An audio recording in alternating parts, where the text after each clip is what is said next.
Buenos días a todos. En primer lugar, agradecerles la invitación a Laura, a Pedro y a toda la gente de la red. Este es un trabajo el que voy a presentar el día de hoy, que es coautoreado con Lorenzo y con Oscar, que son dos compañeros míos del Banco de México. Entonces, dado que los tres trabajamos en un banco central,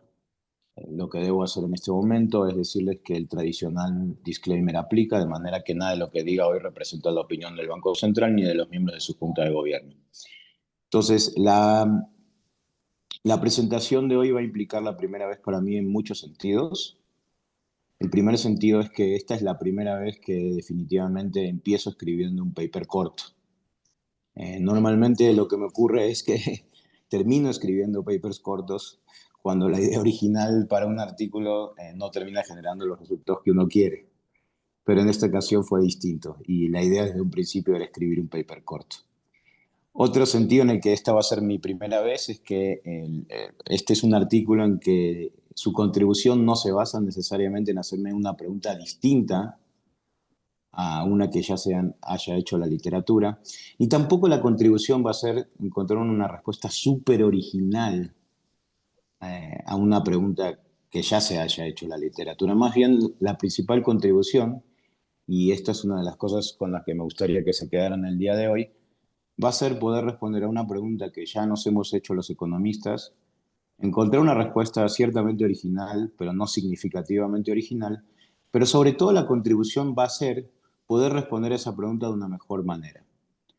Y como los economistas solemos responder a las preguntas a través de la medición, medimos un montón de fenómenos, el responder la pregunta de una mejor manera significa en esta ocasión poder medir mejor algo, y en particular medir mejor lo que llamamos el efecto información. Entonces, esa mejor medición y esa mejor manera de poder responder a la pregunta va a ser precisamente la principal contribución del artículo y este es uno de los mensajes con lo que me gustaría que se pudieran quedar. Hablando precisamente del efecto información, los economistas empezamos a poner atención en este efecto a partir de la década de los 70, cuando empezamos a formalizar de manera más rigurosa la existencia de asimetrías de información. En el campo de las macrofinanzas, estas asimetrías lo que significan, entre otras cosas, es que puede haber algunos inversores que no conozcan el valor intrínseco de algunos activos y que, por tanto, para intentar inferir ese valor fundamental o ese valor intrínseco de un activo, utilicen en ese proceso de inferencia los movimientos en su precio. En este contexto, entonces, el efecto información podemos definirlo de alguna manera como el uso de los movimientos, de estos movimientos en el precio que hacen los inversores para reevaluar sus expectativas sobre el valor fundamental de su activo y para modificar de manera concomitante su demanda de ese activo. Aunque hayamos empezado en los años 70 a estudiar este efecto de información, lo cierto es que recientemente se ha despertado nuevamente un interés muy grande en la literatura académica, en muchas disciplinas que van desde el análisis de los efectos de política monetaria hasta el análisis del comportamiento de los mercados financieros globales, por el efecto información. Por ejemplo, en el campo de la política monetaria, actualmente lo que hace la literatura es pensar que los inversores lo que buscan es, a través de también un cambio en el precio, como en este caso la tasa de política monetaria que fija el Banco Central, que los inversores intentan extraer a partir de los movimientos en este precio información privada que tiene el Banco Central sobre un valor fundamental de la economía, que en este caso sería el crecimiento económico o el comportamiento de la inflación hacia adelante. Ahora, más allá de la parte conceptual, en el plano empírico, identificar de manera limpia el efecto de información, como acabo de decir, medir el efecto de información, responder acerca de si ese efecto existe o no es muy complicado, por dos motivos. En primer lugar, no observamos esta demanda de los inversionistas por los activos, pero incluso si esa demanda fuera directamente observable, lo cierto es que los movimientos en los precios que en principio usan los inversores y la misma demanda, su misma demanda por el activo, tienden a moverse no solo por el efecto de información, sino también por otras variables, otras terceras variables que nosotros no observamos, y notablemente los cambios en el valor intrínseco o en el valor fundamental del activo. Por tanto, en un mundo ideal, lo que nosotros querríamos tener para poder aislar variación exógena y para poder identificar de manera adecuada este efecto de información Es una situación en que vemos un movimiento en los precios de un activo que no está ligado de ninguna manera con su valor intrínseco. Esto efectivamente nos permitiría atribuir la parte del movimiento en ese precio que se debe exclusivamente al efecto información. Bueno, eso es lo que vamos a hacer, lo que vamos a hacer nosotros en este paper. Vamos a aprovechar un experimento natural, como fue el error que tuvo JP Morgan en el cálculo del índice en tiempo real del MB Spread para el caso de Argentina, es decir, el error técnico que tuvo esta agencia calificadora en una medida de riesgo soberano para Argentina. Y vamos a usar eso como experimento natural para aislar la variación exógena y medir el efecto información en los precios de las acciones argentinas. De alguna manera este experimento es como si de la noche a la mañana, si pensamos que Argentina fuera un alumno, se hubiera levantado para ir a la escuela, hubiera abierto su boletín y se habría dado cuenta que sin darse cuenta ni cómo ni cuándo, sus notas se doblaron, aumentaron y ahora son del doble, incluso sin necesidad de haber estudiado. Es por eso que le pusimos el título que le pusimos al paper, donde decimos que Argentina es un alumno abanderado,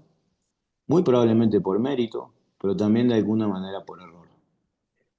Además, en la medida en que este error técnico que cometió JP Morgan no fue, obviamente, porque fue un error anticipado por los mercados financieros, ni tampoco obedeció al comportamiento de los mercados globales, ni algún evento específico previo relacionado con Argentina. Este experimento natural, este error técnico, es un sueño hecho realidad para los econometristas. Es una oportunidad única para aprovechar esta variación exógena que viene de la equivocación de una persona que en una oficina pequeña, aislada, escondida en medio de Manhattan cometió. Entonces, usando la variación exógena que viene de este error técnico de JP Morgan, lo que, como dije, vamos a hacer es ver cuál fue el impacto de ese error sobre las empresas, sobre las acciones de las empresas argentinas. Y para ello, en primer lugar, vamos a usar un modelo de diferencias en diferencias, en donde vamos a comparar el comportamiento de estas acciones argentinas con el comportamiento de las acciones de otras economías de mercados emergentes. Y esta comparación la vamos a hacer en intervalos de tiempo muy pequeños, con información intradiaria en intervalos de 10 minutos, que vamos a construir alrededor del momento en que se produjo el error técnico. Posteriormente, en un análisis adicional, vamos a ver si dentro de esas empresas argentinas que se beneficiaron del error técnico, hay algunas que se beneficiaron en mayor medida. Y para eso vamos a usar un modelo de triples diferencias. En este análisis a nivel de empresa nos vamos a concentrar exclusivamente en aquellas que tienen sus actividades más ligadas a la zona hidrocarburífera de Vaca Muerta. Empezando entonces por la revisión de la literatura y por la parte teórica, en esta literatura el hecho de que los inversores usan el precio para inferir parte del valor fundamental de un activo se ha incorporado mediante la inclusión en los modelos teóricos de dos tipos de inversionistas o inversores. Inversores informados, que son los que conocen el valor intrínseco de los activos, que lo incorporan a su set de información, que ajustan su demanda y como ajustan su demanda, terminan incorporando ese conocimiento que tienen sobre los valores intrínsecos en los precios de mercado. Y un segundo tipo de inversores que lo que hacen es que toman esos precios y a través de ese movimiento en los precios intentan inferir el conocimiento que reflejan en los precios de mercado los inversionistas informados, es decir, intentan inferir a través del movimiento en los precios el valor fundamental del activo. No obstante, estos inversionistas no informados reaccionan no únicamente a los cambios en los precios que se deben a cambios en el valor fundamental del activo, sino que también reaccionan a los cambios en los precios que se deben al ruido de mercado. Y de esta manera, mediante esta respuesta, mediante esta reacción,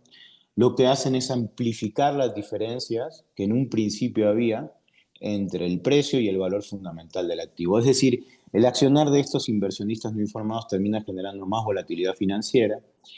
y presumiblemente también más sub o sobrevaluación de los activos. Y además, otro punto importante es que para inferir la información, para inferir el valor fundamental de los activos, estos inversores no informados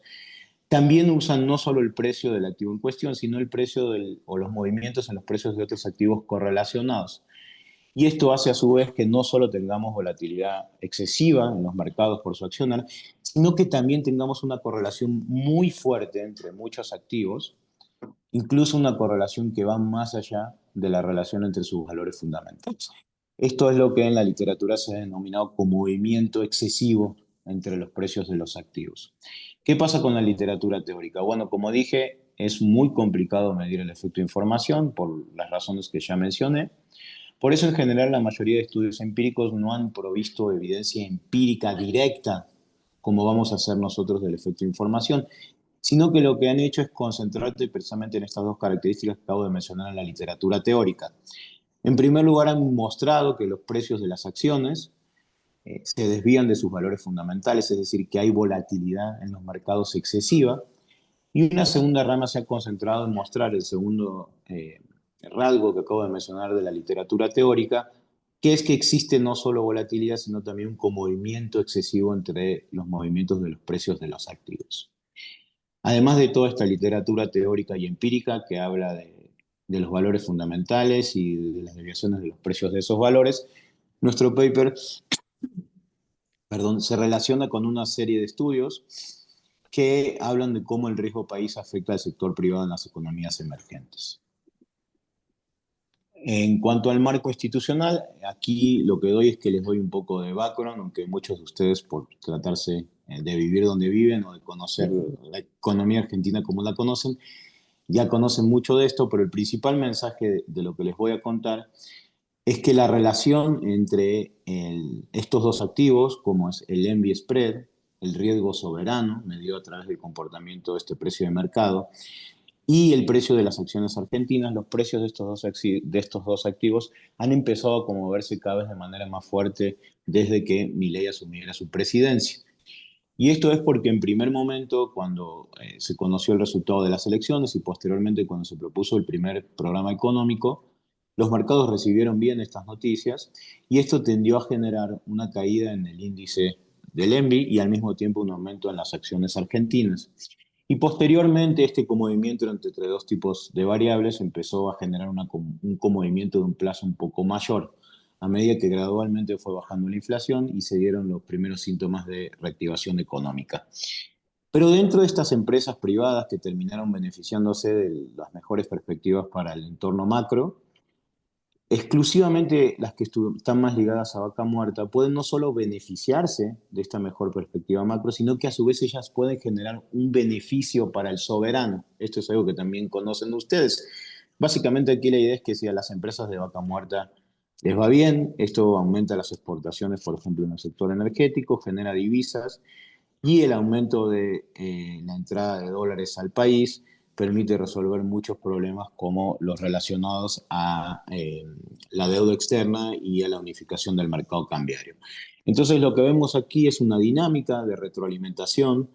en donde el soberano beneficia o afecta, digámoslo así, a las acciones de las empresas y estas empresas, sobre todo las ligadas a vaca muerta, pueden a su vez beneficiar al soberano. Como existe este proceso de retroalimentación, es natural pensar que existe una correlación entre los dos activos y por tanto, y con esto es con lo que quiero que se queden, es normal pensar que los inversores, al momento de intentar inferir el valor intrínseco de las acciones de las empresas argentinas, lo que hacen es fijarse en el envy spread, lo que hacen es fijarse en los movimientos como parte de su set de información en el riesgo soberano. Pasando a los datos, usamos información de un índice de renta variable que arma Morgan Stanley para Argentina y para un grupo de 16 economías de mercados emergentes. Nuestro periodo de análisis es el 6 y el 7 de enero, estos 2 días. El 7 se produjo el error técnico por parte de JP Morgan. Y esta comparación, como dije, la hacemos en intervalos de 10 minutos y calculamos entonces estos intervalos, la diferencia entre el comportamiento del índice Argentina y el comportamiento en estas 16 economías emergentes para estos 2 días. Esta información la sacábamos de Bloomberg. Un punto importante a considerar es que los horarios de Wall Street están alineados con los de la cotización del Merval, porque si bien hay una diferencia horaria de 2 horas entre Buenos Aires y Nueva York, las sesiones bursátiles se solapan porque en Argentina empieza la acción bursátil 2 horas más tarde. El uso de este índice tiene ciertas ventajas, en particular usa una metodología que exige a las empresas de distintos países criterios uniformes en términos de capitalización, liquidez, frecuencia de negociación y acceso a la compra de acciones. Por tanto, la imposición de estos criterios uniformes para entrar al índice para empresas de distintos países hace que sea mucho más fácil comparar distintas economías y, por tanto, en particular, distintas economías emergentes. Para el caso de Argentina, este índice tiene 19 empresas. Estas 19 empresas representan una parte gigante de la capitalización bursátil total de todo el país. Dentro del índice total para las economías emergentes, Argentina tiene un peso que viene dado por su capitalización del 0,71%, el país que tiene el mayor peso es China y el que tiene un menor peso es Colombia, y dentro del índice de Argentina tiende a haber una alta concentración dentro de estas 19 empresas de aquellas que tienen su principal actividad en el sector de la energía y de los servicios públicos. Entonces, un punto fundamental, ahora que les acabo de escribir los datos, es cómo definimos nuestra ventana de tiempo para el evento. ¿Cómo pensamos en qué momento exacto se produjo el error y cuándo se corrigió, si es que se corrigió este error? Entonces, todo esto implicó un trabajo de campo. Esto es algo bastante extraño porque, en general, como les acabo de decir, la principal contribución de este paper es responder mejor una pregunta, medir algo de una mejor manera, o como decimos los economistas, explotar variación exógena. Entonces, normalmente en la disciplina de la ciencia económica, nosotros pensamos en estas dos cosas de manera separada. Por un lado, tenemos estudios que explotan variación exógena, que identifican de manera muy limpia algunos choques, y por el otro lado, los estudios de campo, que como no tienen esa variación exógena, lo que intentan hacer es generar las condiciones o intentar replicar ciertas condiciones que replican finalmente con un trabajo de campo, un experimento reproducido por el hombre. Bueno, aunque nosotros explotamos variación exógena, efectivamente tuvimos que hacer un trabajo de campo y permítanme contarles por qué. Esta idea para este paper surgió de que un día levantándome para ir a trabajar escuché en la televisión, en un programa de noticias de Argentina, de manera informal que tal vez había habido un error en el cálculo del riesgo país para Argentina, pero no sabíamos primero si este error realmente había ocurrido y si había ocurrido tampoco yo sabía si se había corregido ni cuándo se había corregido. Entonces comencé mi trabajo de campo y le pregunté al economista en jefe de un país de América Latina si sabía, un economista en jefe de un país de América Latina, de JP Morgan, si sabía cuándo si esto realmente había ocurrido y cuándo había ocurrido. Y este país, este determinado país, me respondió ahorita, lo que en México significa, probablemente nunca te dé la respuesta. Entonces, luego lo que hice fue ir a preguntarle a un agente de banca corporativa también de JP Morgan y este me contestó que no estaba al corriente de la información. Le pregunté a alguien que trabaja en la mesa de dinero en el Banco Central de México y ahí comencé a ver una luz de esperanza porque me dijo que iba a consultar con una fuente externa amiga de JP Morgan. Y también consulté dentro del Banco Central de la República Argentina, gente que trabaja en la mesa de dinero, gente amiga mía, que me dijo que no trabajaba en esos índices. Entonces, en definitiva, era muy frustrante esto, parecía que el proyecto no se iba a poder llegar a cabo, hasta que ahí vi la luz de esperanza a través de mi amigo que trabaja en la mesa de dinero del Banco de México, que consultó con su fuente externa de JP Morgan y le confirmó que ese error técnico había ocurrido y que se había corregido y le dio un intervalo de tiempo entre las 12 y las 2 de la tarde, hora de New York. Y posteriormente consulté una fuente adicional, un promotor de JP Morgan, que lo que buscaba era venderle productos a mi cuñado y que como tenía skin in the game, como quería vender,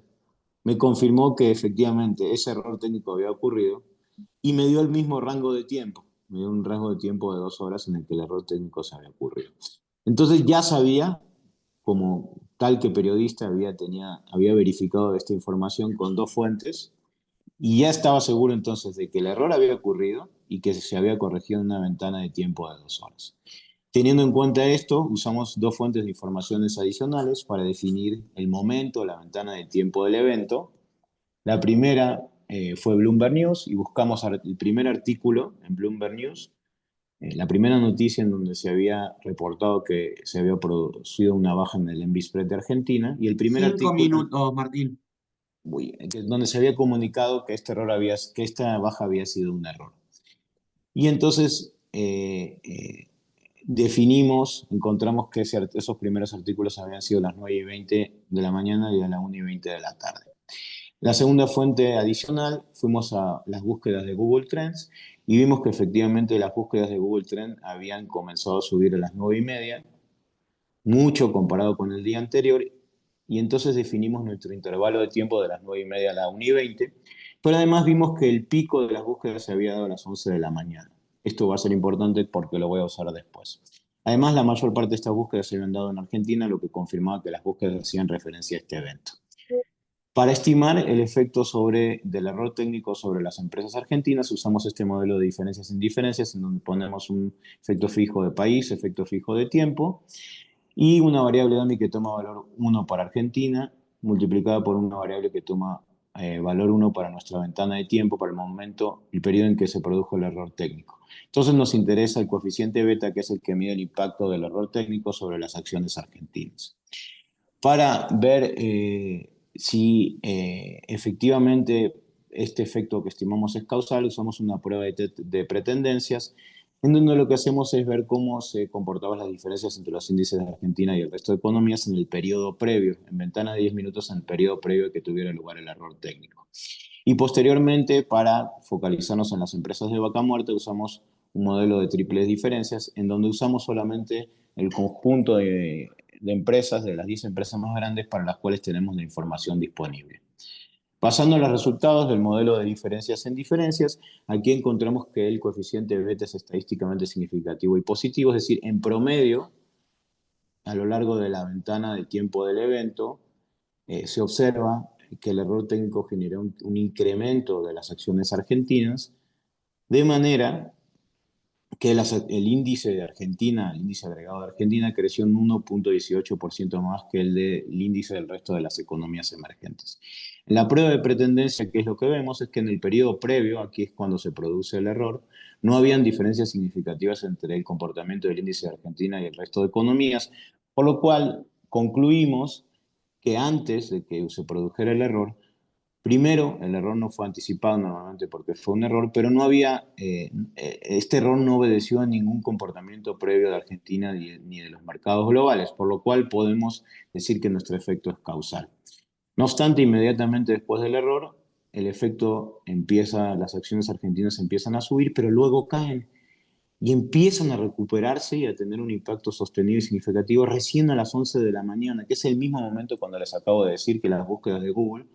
alcanzaron su pico máximo. Entonces esto parece decir que al principio, en los primeros minutos después del error, hubo cierta duda, algunos inversionistas dudaron, pero que a partir de las 11 de la mañana, otros inversionistas, probablemente menos informados, fueron cuando la noticia se popularizó y las búsquedas de Google aumentaron, empezaron a comprar estos inversionistas menos informados. Por último, destaca que una vez que el error se corrigió, el efecto terminó desvaneciéndose. Ahora, ¿cómo podemos interpretar estos eventos y cómo podemos ligarlo de manera un poco más rigurosa al hecho de que efectivamente fueron inversionistas no informados los que terminaron reaccionando al error técnico de JP Morgan? Para eso lo que hacemos es tener en cuenta otro evento, es en la noche del 23 de octubre de 2024, el Banco Interamericano de Desarrollo anuncia el otorgamiento de un crédito a Argentina. Veamos qué pasó en este evento. Primero, en este evento no se desvaneció horas después el efecto, sino que siguió siendo positivo. Esto es consistente con la idea de que no fue un error, sino que efectivamente fue algo real lo que ocurrió, a diferencia de lo que vimos en la lámina pasada. En los primeros minutos después del evento, no cae el efecto, sino que es Un positivo minuto, Martín. y se sostiene de manera alcista, confirmando que además como esto se dio sin que aumentaran las búsquedas de Google, que lo que compraron en esta ocasión fueron inversionistas informados que no necesitaron que la información se popularice. Entonces todo esto confirma la idea de que efectivamente en nuestro análisis fueron más bien inversionistas no informados que compraron acciones argentinas cuando la noticia se popularizó. Siguiendo con los resultados, aquí en el modelo de triples diferencias vemos que hay un efecto adicional. Las empresas ligadas a vaca muerta se beneficiaron todavía más, inclusive más que otras economías argentinas. Luego hacemos una serie de ejercicios de robustez para generar consistencia entre nuestro modelo de triples diferencias, en lo que usamos información solo para 10 empresas, y nuestro análisis de doble diferencia, en donde usamos índices agregados. Mostramos que nuestros resultados son robustos a armar índices o no armar índices y que por tanto el pesar o no pesar en estos índices agregados las empresas por su capitalización no afecta a los resultados, y redefinimos también el grupo de empresas ligadas a Vaca Muerta, incluyendo otras empresas que transportan gas y que, si bien no se benefician de manera directa por la actividad de la zona hidrocarburífera, se benefician de manera indirecta. Entonces, las conclusiones es que usamos este experimento natural para medir algo mejor, para medir el efecto de información mejor, que el error técnico fue relevante, por lo cual el riesgo soberano, y este es uno de los principales mensajes en términos de políticas públicas, el riesgo soberano en Argentina es importante para las empresas privadas, y es tan importante que inclusive cuando cae este riesgo soberano, inclusive por un error, esto presiona al alza sobre las acciones de las empresas. Y el segundo mensaje en términos de políticas públicas probablemente sea la importancia de tener una comunicación eficiente por parte de los hacedores de políticas públicas. Esta comunicación eficiente, en definitiva, lo que hace es que tengan menos poder de influencia las asimetrías de información, y que entonces las evaluaciones de mercado obedezcan mucho más a los valores intrínsecos de los activos. Perdón la prisa. No hay problema, está bien. Bueno, no sé si hay algunas preguntas, consultas, comentarios.